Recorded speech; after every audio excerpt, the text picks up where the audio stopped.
Bonjour les premières. Donc, la correction des exercices 70-71, page 259 et 76-77, page 260. Donc, le premier exercice, le 70. ABCD est un parallélogramme tel que AB vaut 3, AD vaut 5 et AC vaut 6. Pareil, on fait un petit schéma rapidement. Un petit parallélogramme. Ouf. Hop.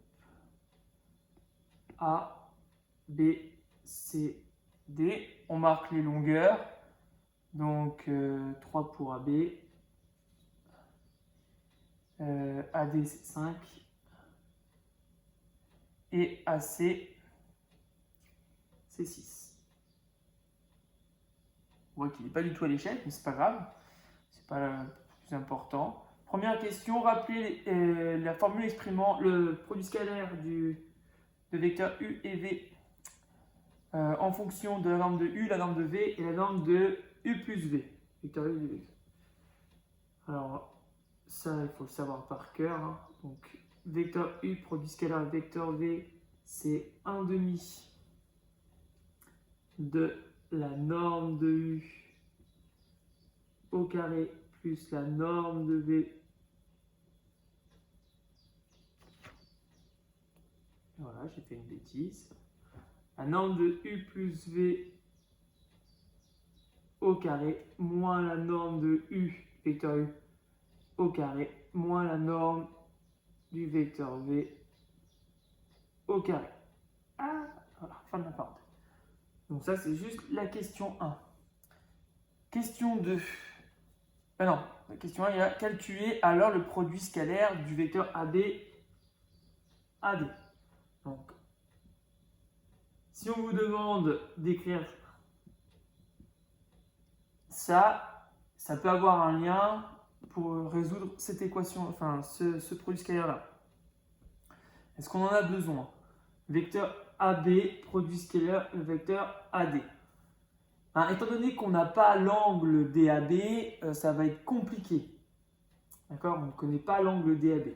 Donc, effectivement, il va falloir utiliser la formule qui est donnée juste avant et pas la définition du produit scalaire, c'est-à-dire longueur AD fois longueur AB fois cosinus de l'angle DAB. Donc, on utilise cette formule-là. Ça fait donc 1/2 de vecteur AD plus vecteur AB, le tout au carré, moins. Alors, le vecteur U, c'est le vecteur AD. Je n'ai pas écrit la norme, hein, j'écris directement longueur AD au carré, moins longueur, pareil, AB au carré. Je n'embête pas à mettre la norme. La norme du vecteur AD, c'est la longueur AD. Hein. Bon, maintenant, ici, il va falloir faire preuve d'un peu de subtilité. Il va falloir remplacer le vecteur AD plus le vecteur AB. Alors, vu qu'on a un parallélogramme, on remarque très facilement que le vecteur AD est égal au vecteur BC. D'accord? Le vecteur AD est égal au vecteur BC. Les deux droites sont pareilles, donc ils sont en même direction. AD et BC sont dans le même sens. Et vu que c'est un parallélogramme, les longueurs sont les mêmes, donc même longueur, ces deux vecteurs sont égaux. Bon, bah du coup, ça va me faire vecteur AD plus vecteur BC. Ça, je remplace, je remplace AD par BC, ça me fait donc BC plus AB. Mais vecteur AB plus vecteur BC, c'est la relation de Schall. Je fais un peu de place. Bon, si je reprends ça, je remplace du coup AD par BC. Ça me fait donc vecteur AB plus vecteur BC. Ici, vu que j'ai les deux mêmes points pour l'extrémité du premier et pour l'origine du second, je peux tirer la relation de Schall. La relation de Schall me dit que ça, c'est le vecteur AC. Donc tout ça, je peux le remplacer par AC. Ça me fait donc la longueur AC au carré, moins la longueur AD au carré, moins la longueur AB au carré. Je calcule, ça fait donc, je mets directement le résultat. AC, c'est 6, donc 6 au carré, 36. Moins AD, AD c'est 5, au carré ça fait 25. AB c'est 3, 3 au carré ça fait 9.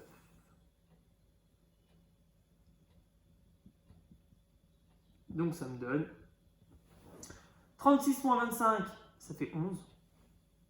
11 moins 9, ça fait 2. Et fois 1 demi, ça fait 1. Terminé. En déduire une mesure en degrés de l'angle BAD. Je passe tout ça. Hop.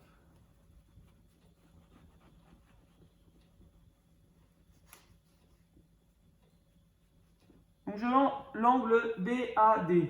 C'est celui-là.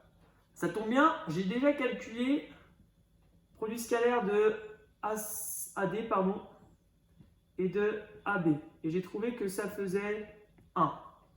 Mais d'autre part, je sais, d'après la définition du produit scalaire, que le vecteur AD produit scalaire le vecteur AB, c'est la longueur AD fois la longueur AB fois cosinus de l'angle BAD.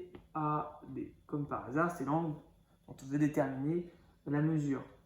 Bon, bah du coup, 1 est égal à ça. AD, c'est 5. AB, c'est 3. Ce qui veut dire que cosinus de l'angle BAD, c'est égal à 1/15. Allez, vu que ça est égal à 1, je vais diviser par 3 fois 5, 15, le 1. C'est une équation, on obtient une équation, donc on divise de chaque côté de l'équation pour la simplifier. Et maintenant, pour avoir juste l'angle, je vais utiliser la fonction réciproque de cosinus, c'est-à-dire arc cosinus, sur ma calculatrice. Et je vais calculer du coup arc cos de 1/15. Et voilà. Ça, après, je tape ça dans ma calculatrice et ça me donne une valeur approchée. Donc, il faut faire attention à bien être en degrés. Votre calculatrice, c'est pas en radians. La réponse exacte, j'ai pas pris ma calculatrice. Donc, faites-le vous et vous verrez. 71. Hop, exercice suivant, le 71.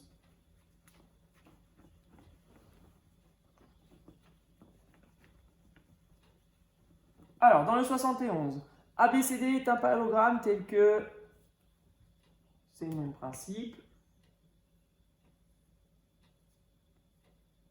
ABCD, parallélogramme, AB c'est 4, 4, AD c'est 6,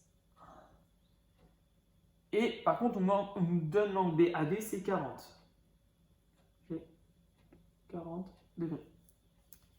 Calculer le produit scalaire vecteur AB, produit scalaire, vecteur AD. AC, pardon.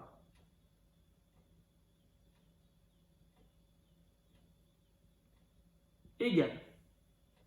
AC est là. Si on utilise la définition, on voit qu'on est très vite coincé, parce qu'on ne connaît pas l'angle BAC, ni l'angle DAC. Et ensuite, on ne connaît pas la longueur AC. Donc, il ne faut surtout pas utiliser ça. Il vous donne une petite information dans les notes. Ils vous disent on pourra décomposer le vecteur AC. Alors, qu'est-ce qu'ils entendent par décomposer? Bien entendu, c'est utiliser la relation Schall. Donc, il va falloir aussi utiliser la relation Schall pour le vecteur AC. Donc, j'écris AB, produit scalaire, et là, je ne vais plus mettre AC, je vais changer. Alors, l'idée, c'est de faire Schall. Alors, soit avec le point D, soit avec le point B. Bien évidemment, on va prendre le point B. Hein. Pas s'embêter à rajouter nouvelle lettre. Donc la relation de Schall nous dit ça. Ok. Maintenant, la linéarité à droite du produit scalaire nous dit que produit scalaire de AB avec vecteur AB plus vecteur BC, c'est le produit scalaire de AB avec lui-même plus AB produit scalaire, vecteur AB produit scalaire, vecteur BC.